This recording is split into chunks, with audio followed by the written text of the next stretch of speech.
What is a Gothi to you? Apologies, this might be a long one. So for those who don't know, because I do my best not to just, constantly shout out that I fill this role, but I am the Gothi of my local kindred. Now, if we're purely setting up a definition, a Gothi or Githia, as, Githia being the feminine, is the spiritual advisor of a Norse pagan community, be it a kindred, clan, tribe, whatever they may call themselves.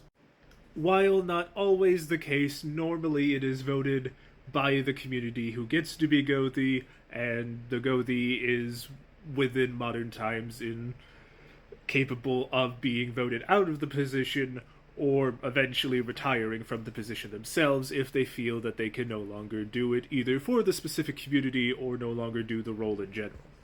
I personally would go as far as to say that Gothi and Githia are Norse pagan clergy, but some people don't like those terms or how they might make the structure of the religion/spirituality feel, and that's fine. Due to being spiritual advisors, they also have a tendency to be the one who lead rituals, effectively the master of various religious and spiritual ceremonies.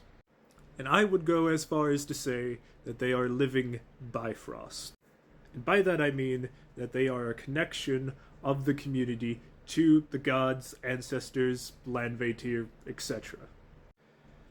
And while filling all of this role, they are not put above, they do not put themselves in, they are also should not allow others to put themselves above the rest of the community. They are there filling a role. And I believe I've said this before, but the Gothi is the one who reads. Granted, yes, all Norse pagans should be reading, but generally the Gothi or Githia is going to be the one who is constantly doing so. Sometimes breaks, but we fill a role and we do our best to make sure that we are at our best capacity to do so. Rituals, new archaeological finds, just new books who happen to be published. And even as an advisor, should know how to maneuver various social situations within the kindred, and possibly, not solely within the kindred, whether it be, inter-kindred, or just in general to the community, etc. Know when to speak, know the advice that both the person might want to hear and need to hear, because unfortunately those are not always the same thing. We end up being counselors the majority of the time, whether it's just letting them speak or, maybe they really do need to hear something. And it's been mentioned by other people who have stitched this that there is a kind of Puritan way people think Gothis should be. And I've certainly noticed that exists, not that everyone is doing it, but it is done. Kind of the belief that they should be peace-loving, sandal-wearing people, and there's a time for that. Gothi should know when there is a time for that and when it's the time to not be that way. Because if you do the job right, at least the individual is listening to you. I say the individual only because if you have ever tried to organize heathens, there's a lot that goes into the role, but the person who fills that role is still human. And that kind of reminder can be both good, both for the individual holding the position and those who, look to the Gothi or Githia for whether it be companionship or leadership, because, as spiritual advisors, we do tend to be in positions of at least some authority. Now, historically, there were kind of two different forms of Gothar.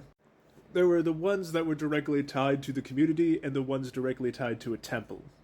Granted, this was back when, Norse paganism was more or less the dominant religion in the area within the stories that I'm talking about, so, Nowadays, the second one isn't as prominent, but I've seen some people take it that way, which I have opinions about, but ultimately it's none of my business. But ultimately, Gothi, Githia are very community-centric roles. They're both chosen by the community, and the role is for the community. Like, in my experience, it was a shock when I was a consideration to be Gothi. Like, essentially, the chief took me aside and was like, "Hey, we're considering you for this position. Do you want it? And are you willing to do the training that comes with it?" Because, after I said yes, I, I got to speak with a more experienced Gothi, and yeah, that kind of training started. And it might come as a shock to a lot of people, especially to the people who have been here and saw the content before, but I was not, going into the Kindred hoping to be Gothi. And I'm personally very constantly trying to prove both to myself, to, the gods, to my community, that I deserve to be in this role. Because to be completely honest, the majority of the time, I still feel like I'm earning it. And honestly, probably the only reason that I eventually, just me and the chieftain were just like, everyone keeps calling you Gothi. We can't keep correcting them at this point. You're just have the position. And I'm certainly not saying that that situation was wrong, but I do think because of that, I am, relatively in a constant state of trying to prove myself. So I stress over whenever I write rituals, whenever I do anything that has to do with my role. And in that role, I have been, I've been wrong. I've been betrayed.